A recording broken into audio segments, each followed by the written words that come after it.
Fala pessoal, tudo bem? Hoje nós vamos começar aqui esse primeiro vídeo sobre o processo penal e eu vou começar pelo GCRIM, Juizados Especiais Criminais do ponto 12 do programa do TJDFT de 2015. Não sei se você já viu os outros vídeos, eu tenho uma sistemática um pouco diferente. Eu acho que o conhecimento nosso está todo dentro da cabeça, é só uma questão de organização, né, dentro ali dos tópicos, e é tipo como se fosse um mosaico. A gente vai juntando as pecinhas e vai entendendo, porque a gente já tem informação, a gente já estudou direito na faculdade e o foco é segunda fase e exame oral. Então eu presumo que você tenha um aprofundamento maior na matéria. Então eu prefiro pegar alguns assuntos que eu acho mais difíceis de achar material para dizer a respeito, e que são, vamos dizer assim, os mais periféricos, mas são importantes. Então o juizado especial criminal é um assunto muito importante para quem vai fazer concurso na área estadual, não só magistratura, mas defensoria, Ministério Público. E por conta disso eu acho que seria conveniente começar agora no ponto 12, não começar pelo ponto 1 de processo penal, começar pelo ponto 12. E já de cara, o ponto 12 é bem comprido, tem bastante matéria dentro, tem bastante tópico lá dentro, é como se fosse um ponto residual, né? Eles colocaram muitas coisas dentro. E dentro do ponto 12 eu vou falar especificamente hoje de juizados especiais criminais, tá? De GCRIM. A minha bibliografia que eu uso é, em primeiro lugar, a coleção Resumos da editora Juspodium, tá? A autora Ana Cristina Mendonça, coleção Resumos número 13, um livrinho bem resumidinho, nem 300 páginas, 294, tem tudo que é importante para a gente rever a matéria, né? Rever a matéria. E doutrina, eu usei o Renato Brasileiro, Manual de Processo Penal, e alguma coisa do curso de processo penal do professor Pedro Henrique Demercian e Jorge Assaf Maluli, tá? Esse livro aqui eu usei mais especificamente num concurso que eu fiz, que o professor Demercian integrou a banca, tá? Ministério Público de São Paulo. Gostei do livro, é um livro bem completo, tem bastante coisa, não é normalmente aquilo que a gente vê obras de concurso, tá? Mas é bem completo, também é bom. Não é tão grande quanto o Renato Brasileiro, né? O Renato Brasileiro aqui é grande, mas são bons livros, tá? Vale a pena estudar por eles. E sempre eu sou fã entusiasta de resuminhos, né? Adoro resuminhos. Tá aqui o resuminho número 13 de processo penal.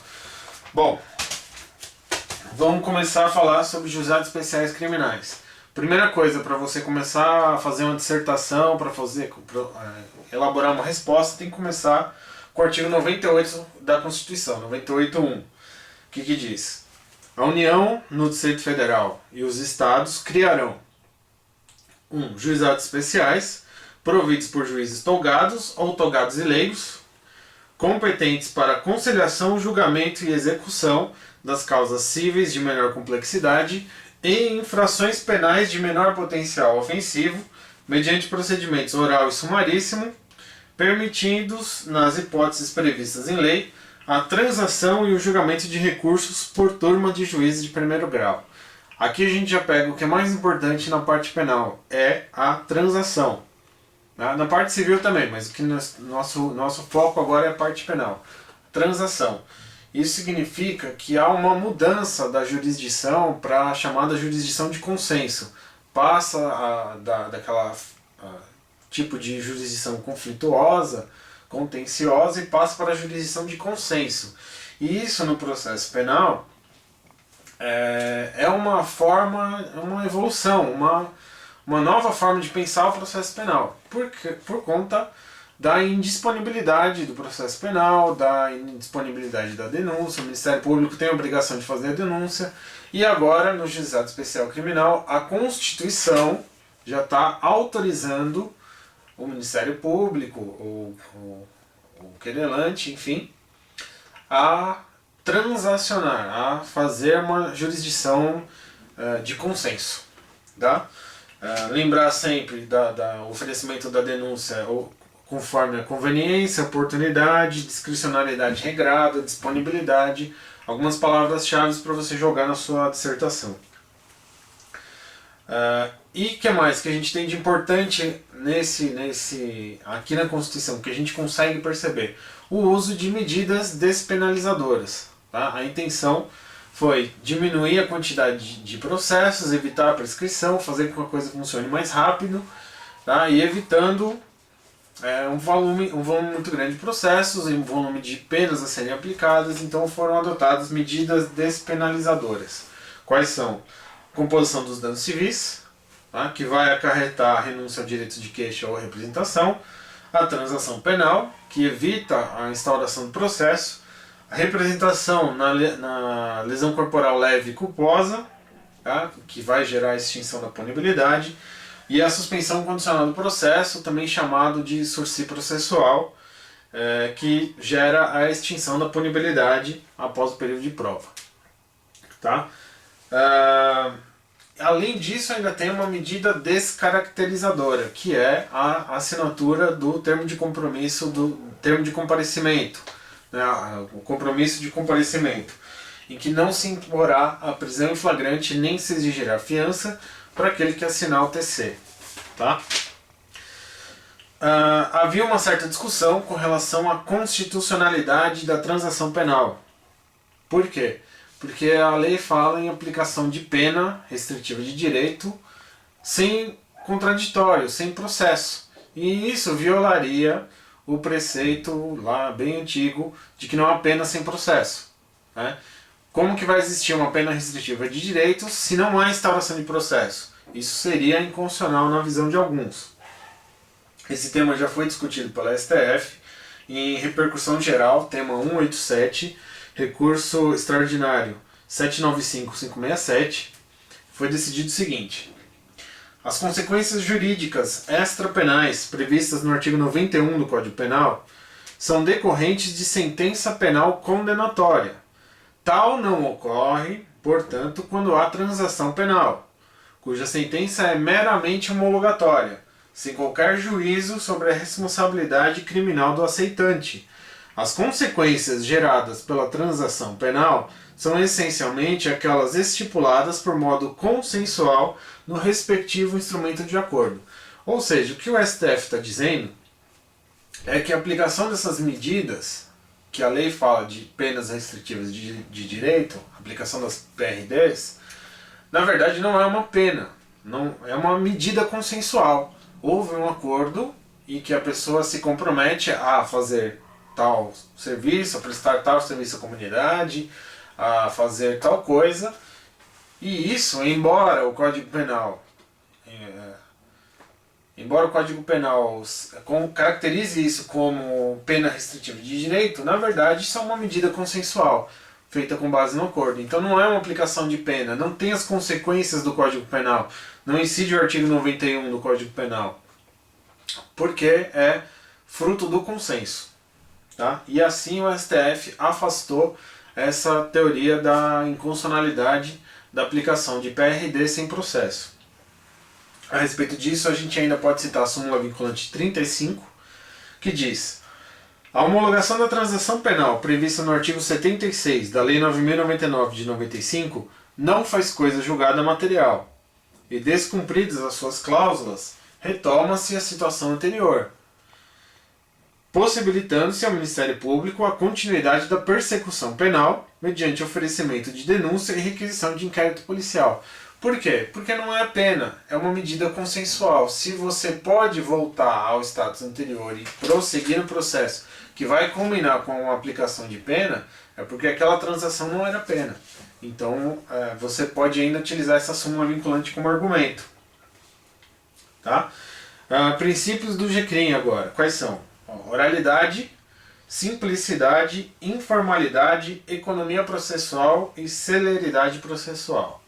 Tá? Quer dizer, o GCRIM foi feito para ser rápido. Né? Então a gente tem essas... Isso antes mesmo da emenda 45, né? que depois veio com a razoável duração do processo. Mas o GCRIM já tinha uma visão de desafogar, já tinha uma visão anterior de tornar as coisas mais céleres, evitar prescrição, ser mais simplificado o processo, por isso ele tem uma oralidade maior, por isso que as coisas complexas são enviadas para a vara comum. Tá? E a questão importante, talvez a mais importante do GCRIM, é a questão da competência. Quando que fica no GCRIM, quando que vai ser enviado para a vara comum. Então o primeiro critério é a existência de uma infração de menor potencial ofensivo, e o segundo é a inexistência de circunstância que torna o processo complexo. Né? Por exemplo, a necessidade de citação por edital. Por exemplo, conexão e continência. Tá?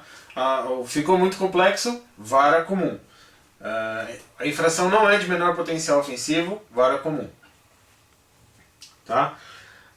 Tinha aquela discussão se a infração de menor potencial ofensivo seria de 1 ou 2 anos, por conta da Lei do Juizado Especial Federal. Tá? A Lei 9.099 originária dizia que era 1 ano, até 1 ano. A Lei do Juizado Especial Federal disse que é 2. Aí havia uma polêmica, né? Tinha o crime do desacato. O desacato de um servidor federal vai para o Juizado Especial Federal. O desacato de um servidor estadual não ia para o Juizado Especial Federal. O Juizado Especial Criminal Estadual. E aí havia uma discussão, e essa discussão foi encerrada com a Lei 11.313 de 2006, que disse que a pena máxima não superior a 2 anos, a infração de menor potencial ofensivo é aquela cuja pena máxima não superior a 2 anos, cumulada ou não com multa, sujeita ou não a procedimento especial, tá? Inclusive a contravenção penal. Mais importante a gente lembrar que ainda falta a exclusão dos crimes de violência doméstica, o artigo 41 da Lei 11.340, tá? Que retira do conceito de infração de menor potencial ofensivo aquelas praticadas no contexto de violência doméstica, qualquer que seja a pena.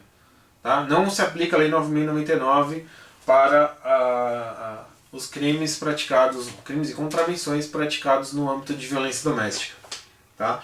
A respeito disso, HC 106.212 do STF, que diz: o preceito do artigo 41 da Lei 11.340 alcança toda e qualquer prática delituosa contra a mulher, até mesmo quando consubstanciada contravenção penal, como a relativa a vias de fato, ante a opção político-normativa prevista no artigo 91, inciso 1, e a proteção versada no artigo 226, parágrafo 8º, ambos da Constituição Federal. Surge, harmônico com esta última, o afastamento peremptório da Lei 9.099 de 95. Tá? E além disso, ainda tem a súmula 536 do STJ. A suspensão condicional do processo e a transação penal não se aplicam na hipótese de delitos sujeitos ao rito da Lei Maria da Penha.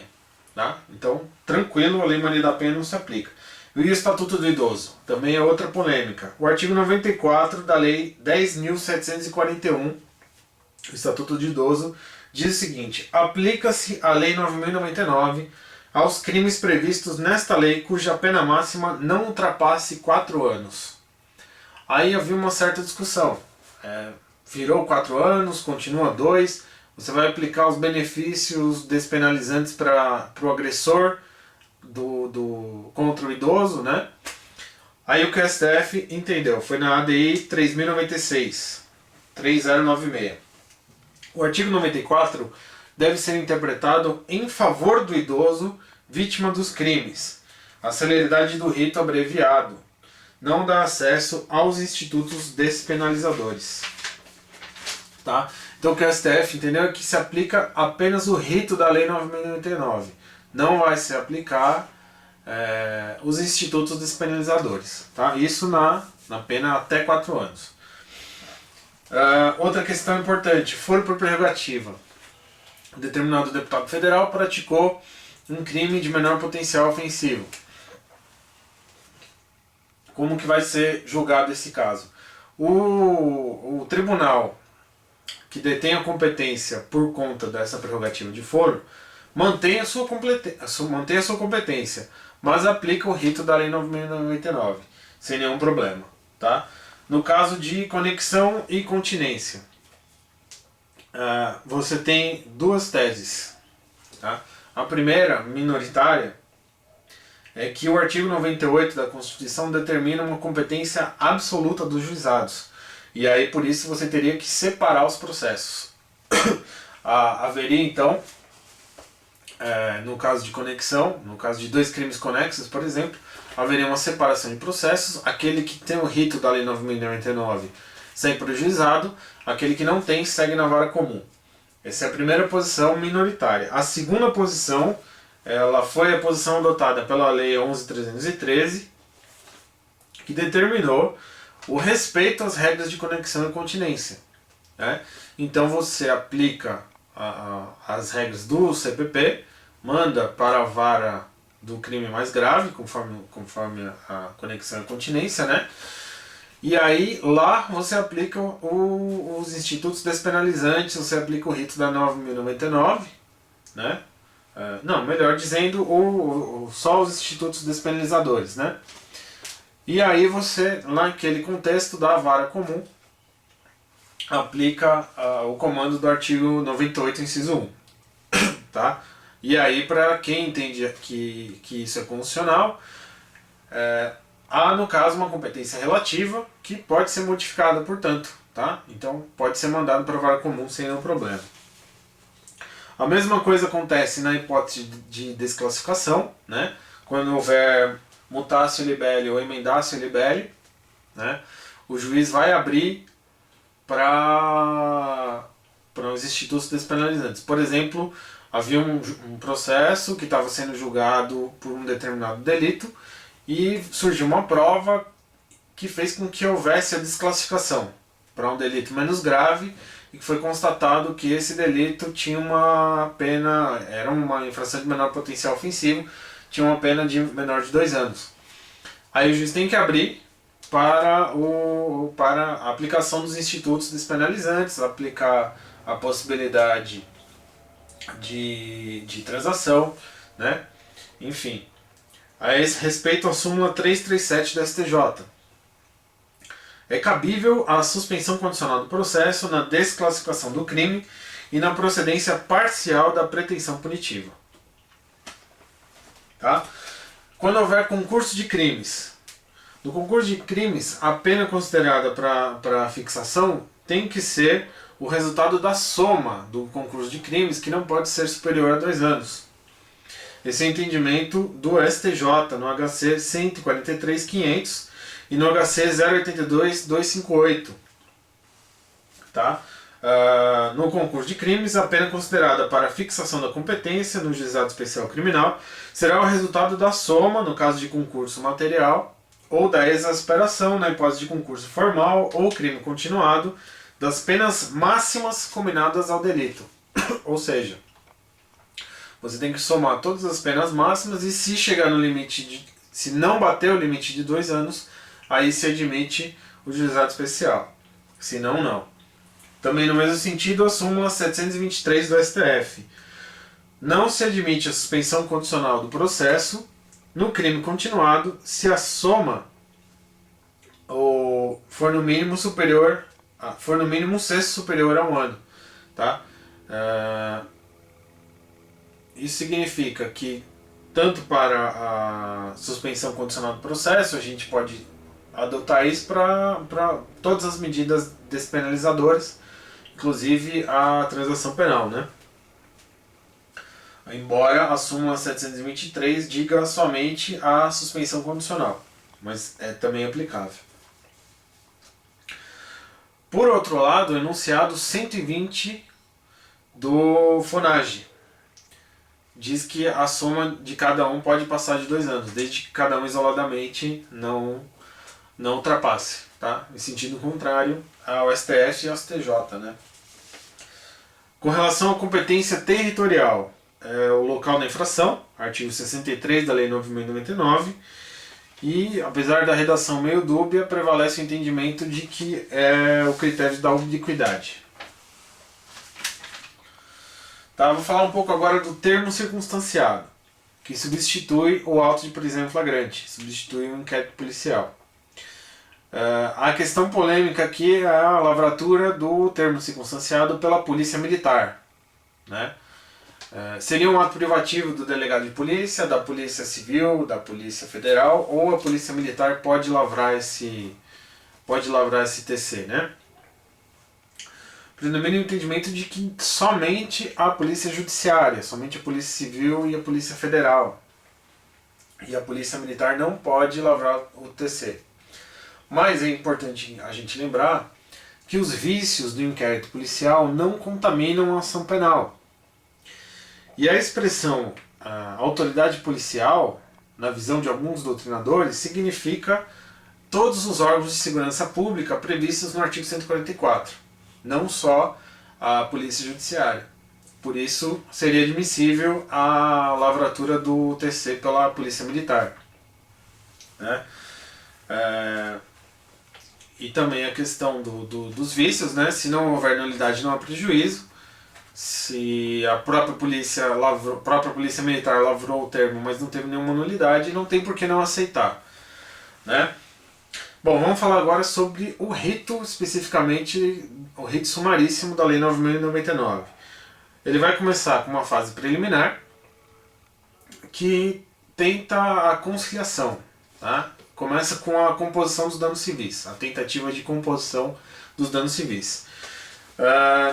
Claro que só nas infrações que gerem prejuízos, né, morais, estéticos ou materiais.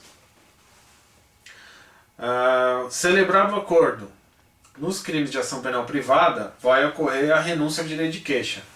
Nos crimes de ação penal pública condicionada, vai ocorrer a renúncia ao direito de representação. Nos dois casos, há então a extinção da punibilidade. Se a parte não cumprir o acordo, a punibilidade está extinta já, não pode voltar e prosseguir. Tá? Aqui nós estamos falando de composição dos danos civis, ainda. Tá? É a composição com a vítima. Se compôs com a vítima, se comprometeu a reparar os danos, está extinta a punibilidade, aquilo vira um título executivo e eles vão discutir o cumprimento da obrigação, lá no âmbito civil. Aqui no penal está extinta a punibilidade. Na ação penal pública incondicionada não vai gerar a extinção da punibilidade, mas vai gerar um arrependimento posterior, né?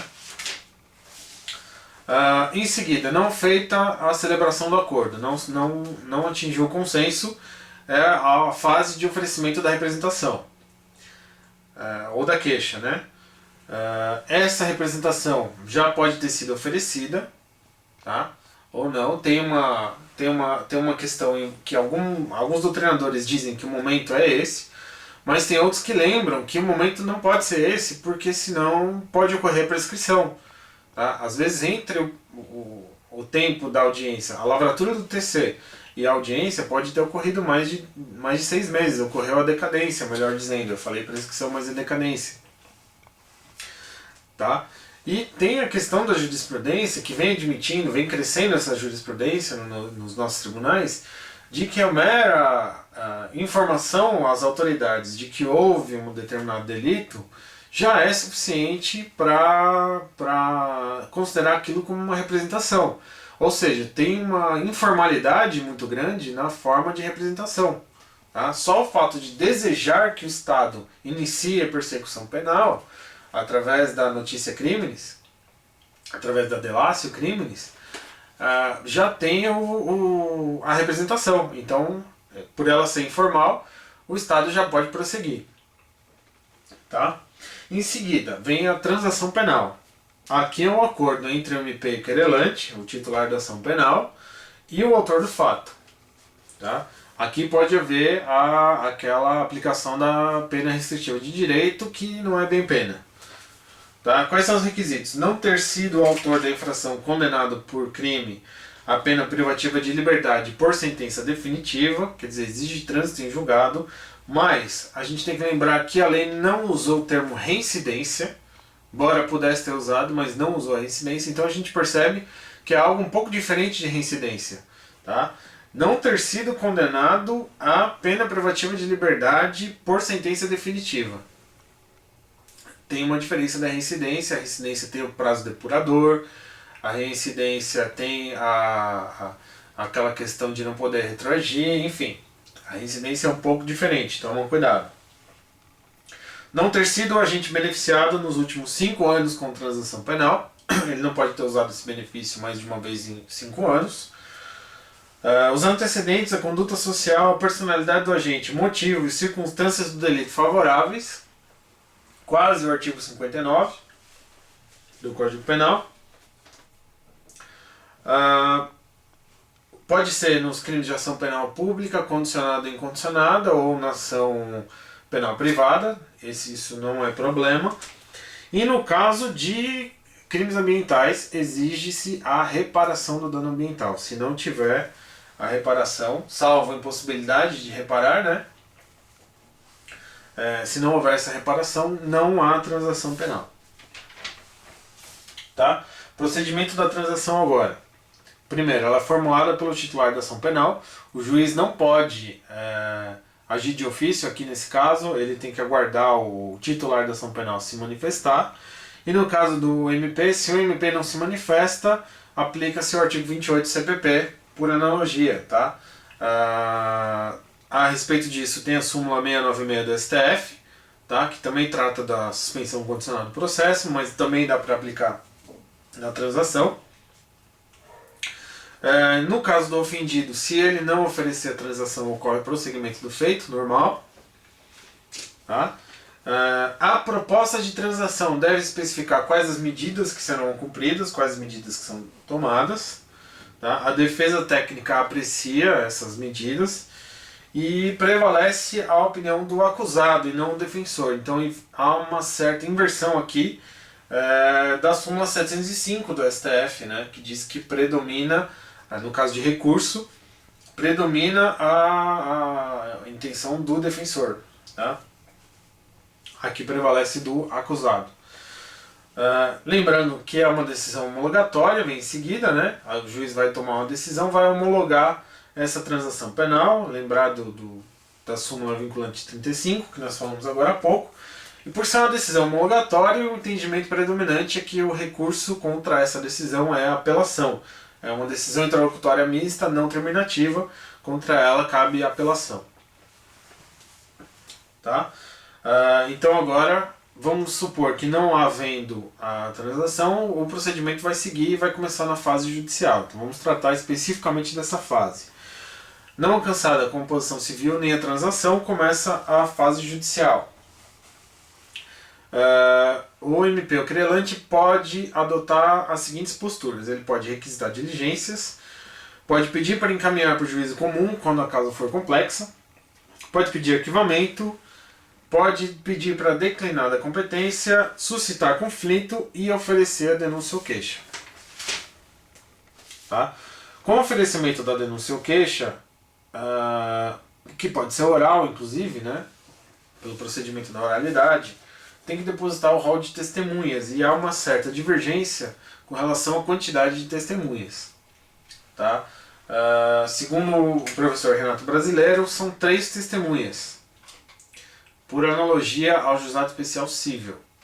Tá? Então lembra que tem o rito ordinário 8, o sumário 5, e o entendimento aqui é que são 3, por analogia.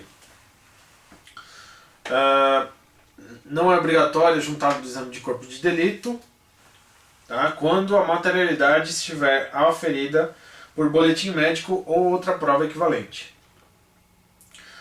Antes de recebida a denúncia, a defesa faz a sua manifestação, tem uma defesa preliminar, portanto, né, em que ele vai atacar os requisitos da peça inicial, da denúncia ou da queixa, né?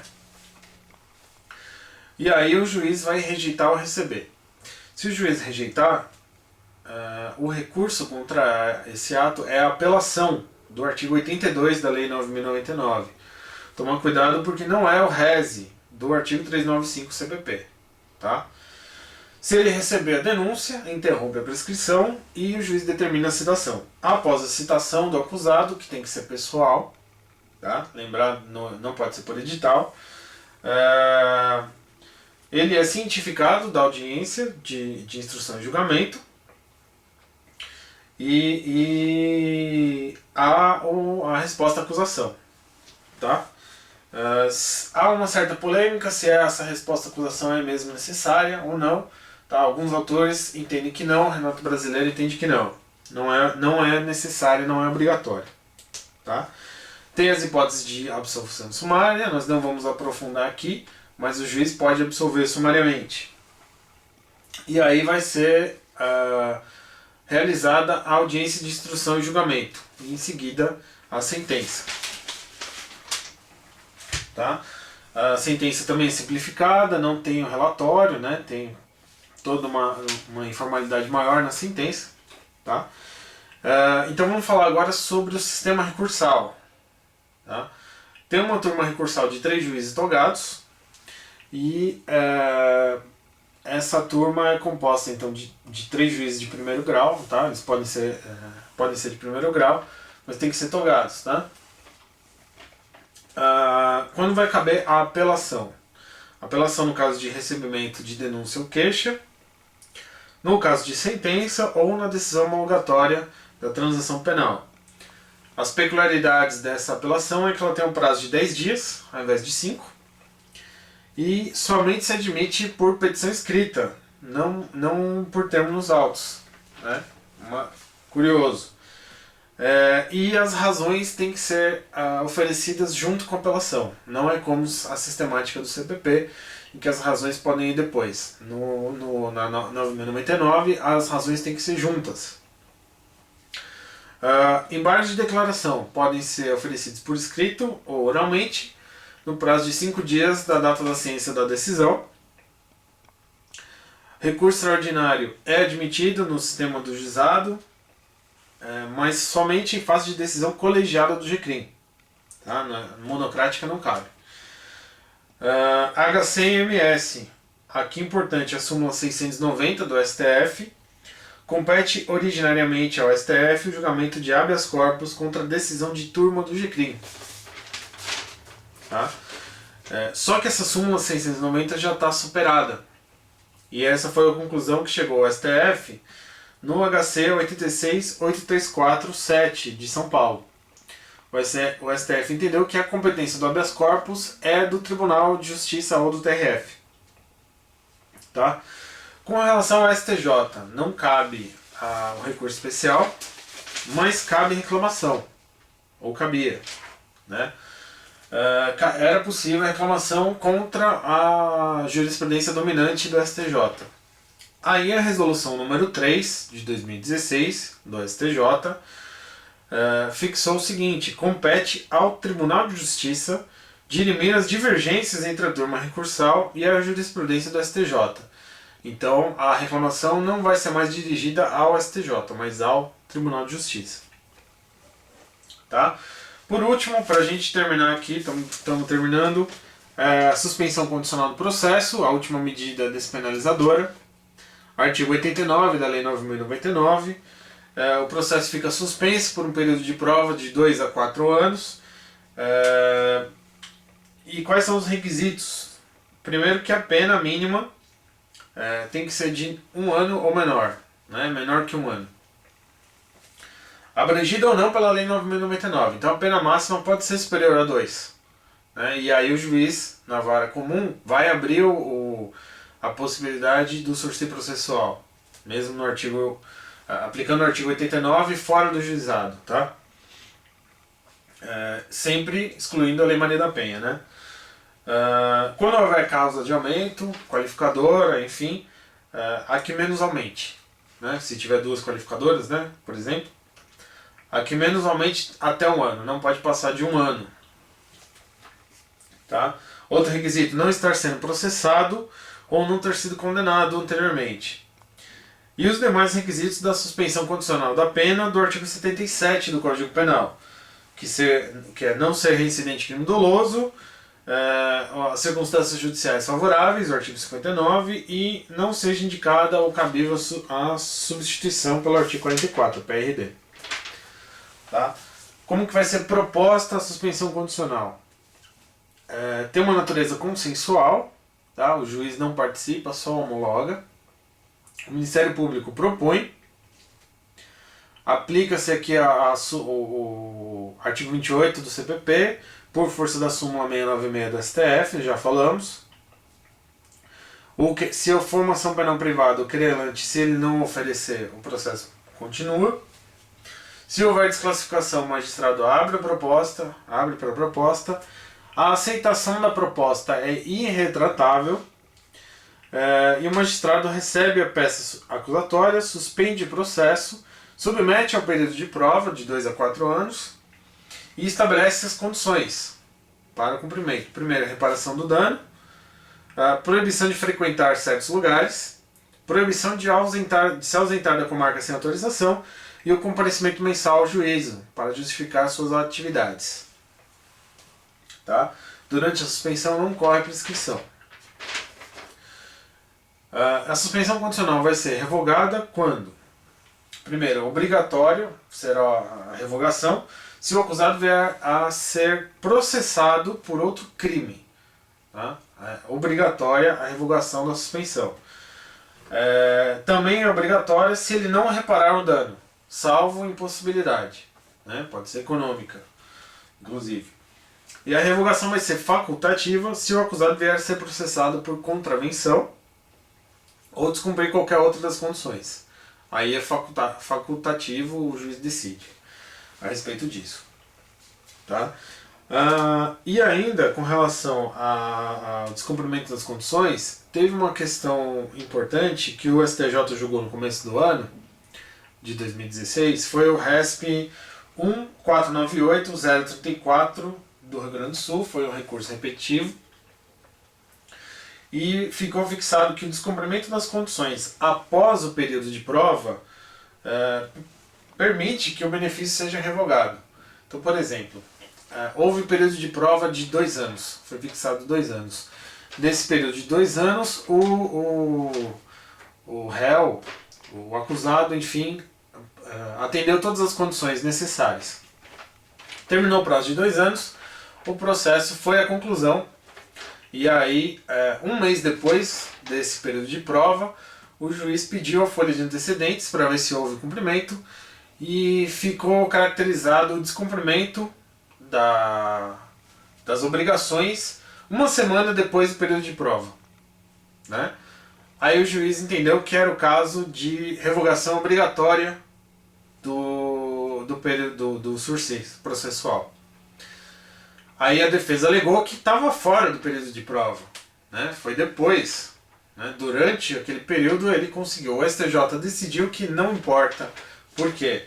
Porque mesmo que seja depois do descumprimento das condições, na hora que o juiz foi analisar a extinção da punibilidade, ele constatou o descumprimento das condições. Então aí nesse caso foi revogado o sursi processual dele. Tá certo? Bom, esperado o prazo, ocorre a extinção da punibilidade e aí o processo é extinto. Tá certo? Então é isso aí, eu procurei tentar resumir ao máximo o Juizado Especial Criminal. É um assunto importante, costuma cair muito em concurso estadual, tá? Concurso de magistratura estadual. E é isso aí, eu tentei espremer a matéria para poder caber num período bem curto. Espero que tenha sido útil para vocês, espero que vocês tenham gostado. Qualquer dúvida pode mandar aqui, a gente tenta resolver. Tá legal? Bom estudo para vocês, um abraço, tchau, tchau.